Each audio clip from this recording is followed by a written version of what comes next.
Hey, this is Matthew. Welcome back to Nerd News Today, and it's time for an action figure unboxing because we literally have a box in front of us today. So this was sent to us by the fine folks at Hasbro. You can see right here, this is a big old box of G.I. Joe. G.I. Joe just got come back in 6-inch form. We first saw these at Toy Fair when they unveiled Duke, Scarlett, and Roadblock, and since then they've continued to show off a few other figures, and I've been super excited for them because I think G.I. Joe is the perfect figure to go into the 6-inch scale. Hasbro was cool enough to actually send us this big box here. I do not know what's inside it, so we're going to open it in just 1 second, but I just wanted to show you guys this box real quick. I know this is something you're not going to be able to get in stores because it was most likely just sent to reviewers, but man, this thing is really awesome. I'm absolutely keeping this box, and I will be using it to hold whatever Joes I get. Over here we got a preview of some other figures that were announced also pretty recently. In fact, Cobra Commander just came out, and the pre-order for Baroness also just went up. She comes with a motorcycle. Maybe we'll get her one day, but it's going to kind of depend on how much we like these figures here today. So I'm going to go ahead and open this up. Again, I do not actually know what is in here, so I'm hoping that it's going to be G.I. Joe toys. And voila, what do we have here?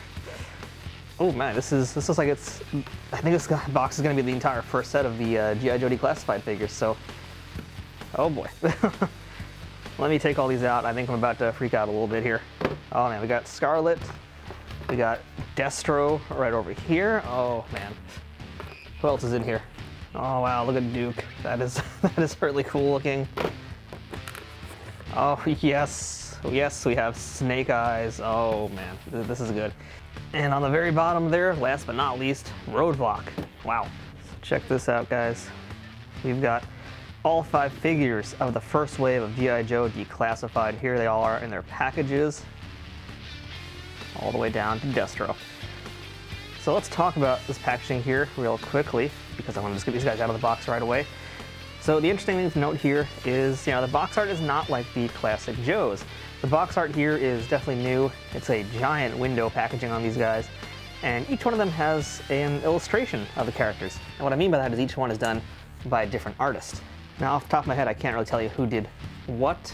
I mean, it looks like the Duke figure is more of a classic style comic illustration. Maybe it's one of the original artists from the series. And I do recognize that Scarlett over here is a Phil Noto digital painting, but the rest of them don't quite know who they are. So if anybody out there can enlighten me, feel free to. These are 6-inch figures, and the packages are, actually kind of slim, maybe is the word I want to say. They're pretty economic, like this is not a very big packaging. It's not very wide either. Like, you see how spread out they are right now, but I could probably fit them all in frame if I just squeeze them all in together.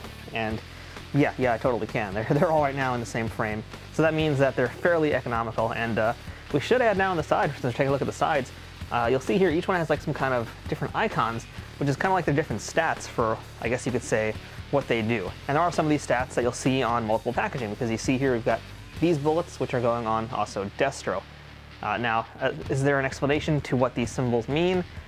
Not necessarily very clearly, but I think you kind of can figure them out on your own. Like, I'm going to assume that number 5 here is going to be Scarlett, and I didn't even see that her name's right there too, but yeah, I assumed it was Scarlett because he's got bow and arrows, martial arts, and some other symbols that make sense to me. Like, this is going to be Roadblock, he's got the cannon, which means heavy arms. So that's kind of interesting, that's kind of neat. Now let's take a look at what's on the other side of each one of these. The other side just has more illustrations of them from the same artist, but a different illustration. It's a different version of all of them, so that's really nice. I like all this artwork that's on this packaging here. It's all very different. It's all very cool. I think it's going to look pretty neat on a collector's shelf.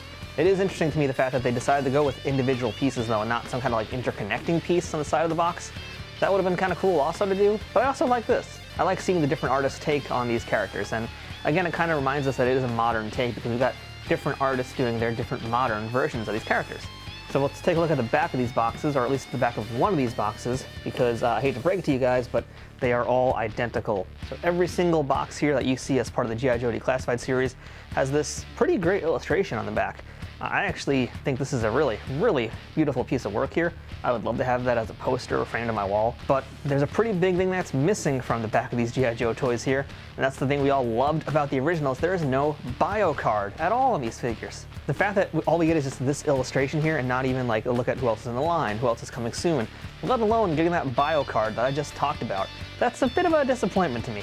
Now we do know at this point that Hasbro is coming out with a retro line of the 3 3/4 inch Joes, And they're going to have retro style packaging also, which means they will have bio cards, and they'll have some other of that stuff that we're used to seeing on the back of those classic G.I. Joe toys. But this 6-inch line here, not including any of that kind of information, I feel like that's a bit of a misstep. And to be quite honest, like, I don't want to see this same illustration on the next wave of these figures. If they're going to do this illustration thing here, you know, it better keep expanding.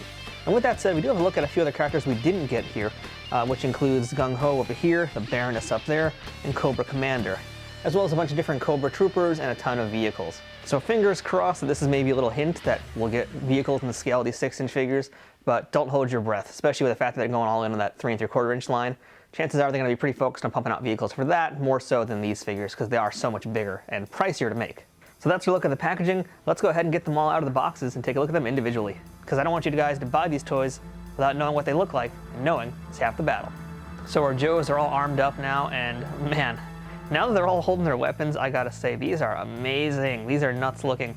So I know there's been a lot of complaints from real diehard Joe fans about the weapons, and the fact that the weapons are not really realistic in any way, that they're kind of just cartoony and sci-fi. Again, we're modernizing these guys, and you know, I hear the complaints, I get it, because I would love to have had these guys have actual weapons that are used in the military today. Instead though, we have these bizarre, interesting sci-fi weapons like Roadblock's giant, whatever we're gonna call this thing here. But to be fair, the Joes had laser weapons in the cartoon, so if we're gonna talk about the cartoons, I mean, come on, they were firing lasers for crying out loud, so you kind of lose some realism there. If we talk about the comics, that's a different story, but we're trying to keep these guys kind of modern and interesting, and you know, I see a lot of visual things that kind of remind me of stuff from Overwatch, and that aesthetic is kind of like the big thing these days. So it makes sense for them to go in this direction, and I don't mind it. I think it looks really, really cool, actually. I'm not a purist in that regard though, so I know there's gonna be a lot of folks who are gonna fight me about this, but from what I want out of these toys, the weapons are looking really spectacular. And more importantly, I love the fact that all of them can hold the weapons the way they're meant to hold them.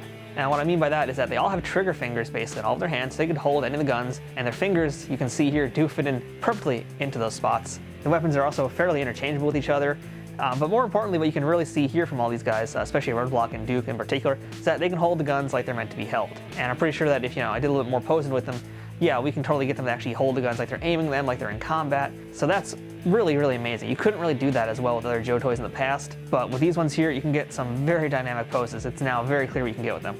Now compared to the 3 3/4-inch Joes, no, they don't come with as many accessories as them, but for the most part, they've got what they have to have here. So Duke and Snake Eyes both have removable backpacks, which is again kind of harkening back to the original series. The other figures in this wave don't have that, although they all have little pegs in their back for that. Scarlett has a strap of arrows on her back, and speaking of holes in their back, they've also got peg holes on their feet. I'll use Roadblock here as an example of that. So yeah, they all have the holes in their feet. So if you have stands of any kind that fit 6-inch figures, you should be able to get those into them fairly easily. So the weapons fit into their hands very smoothly, no complaints. Several of the characters have holsters also for knives and their pistols, and again, those all went on super easily. Really no complaints here, the fitting was just seamless. You can see here Roadblock has his knife right there. We'll take that out and put it right back in, no problems. Snake Eyes has his sword on the side. That comes out, goes back in with really no problems at all, although he's a little loose, like I said, so trying to support his weight while I do this, that's the harder part. But overall, yeah, I'm very impressed with everything about these figures. I was not expecting them to have this much detail. Let's kind of do them all one by one now, just to give you guys a better look at everything they come with. So here's our Duke figure. Duke has his, I guess we'll call it his assault rifle, or whatever you want to call it. It's a laser assault rifle. He also has a pistol here that's in a holster, which comes out there. And again, as you can see, it goes right back in. He's got the backpack with the E-tool on it. And over here, he also has this pouch, which is like, I think, a binocular, actually. Yeah, it's supposed to be binoculars. That is a separate piece, so it does, in fact, come out, and it can go right back in just as easily. Now, Duke does have this, like, bandolier across his chest, which does kind of hinder the movement a little bit, and, you know, it kind of prevents you from getting the backpack on completely, but it's totally on there enough that it's not going to ever fall out. That's not anything to worry about here. And yeah, it doesn't take much to actually pose him in a little bit of a better position, so you can see now he's just ready to fire the gun. And that looks really nice. And as you can see, it's, you know, every way I move this, very solid paint job, nothing to complain about there. Let's take a look at Roadblock, another really great figure in the series. Roadblock's got a removable clip of ammunition on whatever we're gonna call this laser gun here. Let's see, I wanna actually get this handle further into his hand. That part is actually the most difficult for some reason. I think it's just because, yeah, I had to just slide it on more. That handle on the front of this gun, though, does seem a little bit janky. That seems a little bit wobbly, so I'd be careful with that. But yeah, here we can put the clip right back in there where it was. That's super easy. You already saw the dagger, but we'll do that again. The knife goes back in. And there's the peg hole on his back for a backpack if he had one. He's also got a really great tattoo on his arm there of a lion's head roaring. I mean, overall, this one's, again, very close to how he looked in the cartoon and the comics for that time period when he had that outfit. The biggest difference is this weird laser gun. Would I have liked to have like his, what was it, his 50 caliber machine gun that he used to carry around all the time? Yeah, that would have been great to have too, but I'm okay with this. This is like a fair trade-off. Destro here is definitely one of my favorites of this lineup. He's absolutely a standout. He also includes this briefcase I want to talk about first because that's like the coolest thing ever. He's got both sides. It's basically the Money in the Bank briefcase for Destro. And if you open it up, which it opens up very easily, you've got yourself a pile of money, you've got yourself a hidden computer. This is a great accessory. I really, really like this briefcase. In addition to that, the necklace is a separate piece. You can see that moving around there. He's got two weapons as well. He's got his golden pistol, which is in this hand, and he's got this big old blaster rifle in this hand. Again, completely fantasy weapons, but for Destro, I think he could really easily get away with that because that's kind of his motif. And I'm gonna go ahead and put this pistol in his holster just so you can see how that looks. There you go, super easy, super smooth. Yeah, this is probably one of my favorites in the line. His head is just so cool looking too. I love that shiny face he's got on him. Scarlett as well has some really nice things about her. She comes with 3 daggers. I actually couldn't find out where to put all of those daggers, but she's got 3 of them. And you can see one over here in her chest, the other one's in her hand. And here's the other one, just so you guys are aware of what it looks like. Her bow and arrow here, or a crossbow, I guess we're gonna call it, her crossbow. It's actually 2 separate pieces like that, so you just attach it into there. It's a pretty neat weapon. I really like the crossbow. And again, I can't really get over that face detail on her as well. It's a really, really good paint job on that face. And last but not least, Snake Eyes. Now, you guys already know there was another version of Snake Eyes that came out before this one that came with, I think, even more accessories somehow, or I think it had like that weapons rack or something else different to him. This is the standard release of Snake Eyes. You're not missing out on a ton of things, to be honest. I mean, he's still got so many different things on him. He's got the pistol in this hand here, which, by the way, the silencer on it actually comes off, and both of those fit into the holster that's on his other leg. He has a knife you can see over there. We've got this really awesome backpack with his katana hanging out the side here. And over this hand, he's got, again, another really bizarre, interesting, futuristic weapon. But I like it. You know, it's not the Uzi that we're used to seeing, but I think it kind of fills that for now. It gets the job done. It's close enough for my money. Now, what do we think about this Snake Eyes helmet? So I think it's fairly close to the original, but yeah, there's still some differences about it. Does it bother me how it looks? No, I still think it looks good. Again, I'm not a purist, and I love the old G.I. Joe stuff. I love the classic Joes, but I'm okay with them changing things up for today's times. And it's not like they've done that much different to him. I mean, we've seen so many other different versions of Snake Eyes from other cartoons and other toys of him from those cartoons. And this is no worse than any other ones. It's pretty much fine to me. So that's our look at the first wave of the G.I. Joe declassified figures from Hasbro. And overall, I'm really, really enjoying this line. I'm actually quite afraid of this line now because I think I have to keep buying the rest of these figures. When I first saw them at Toy Fair, I was intrigued by them, but I wasn't necessarily still sold on them just yet. I didn't know how I felt about the designs. I didn't know how I was going to feel about the rest of the line and the way they were going to all look together. But now that I've got them in person, I'm absolutely 100% sold on all of them. I like the tweaks and the changes that they made to bring them into 2020. I think the head sculpts are fantastic. The paint job also, I'm super impressed with how clean they are. No problems at all with the paint. I love their weapons, the outfits, the color choices they made. So that's another thing we didn't actually talk about that much here, was the color changes are very minor. The colors are still fairly similar to what they were when they came out in the 80s and the 90s. Nothing's really changed in that regard. So it's like they're keeping a lot of the elements that folks like me who grew up with this show and with the comics really enjoyed, but they're just doing some minor little differences to make them contemporary. I think Hasbro is putting just as much effort into these figures as they are with their Star Wars Black series, and that's a very big compliment to say, because the Star Wars Black series are some of the best figures out there in the market right now, some of the best mass-produced action figures. They always have amazing paint jobs, great detail, great sculpts, and I could say the same thing here with these G.I. Joe figures, is they're putting that much effort into them that they can hold up, I think, side by side with Star Wars Black figures. I really enjoy the upgraded articulation. I like the fact that they can not only hold their weapons, but they can actually aim them and hold them like they're about to use them. There's a lot of really big pros to this. I think the only cons are really for the folks who want like the pure, unadulterated, classic style G.I. Joe figures. And really, if you want those, you're just going to have to go to eBay and buy them that way. I know there's already folks complaining about the 3 3/4 inch retro line that's just been announced, because it's my understanding that they're just reusing molds from the figures that came out a few years ago before they canceled that line. I don't really know a ton about those figures, but for me, I'm a 6-inch collector these days anyway. That's my preferred scale. And I love the fact that I've now got G.I. Joes in scale with so many other things. And I don't mind that they're different.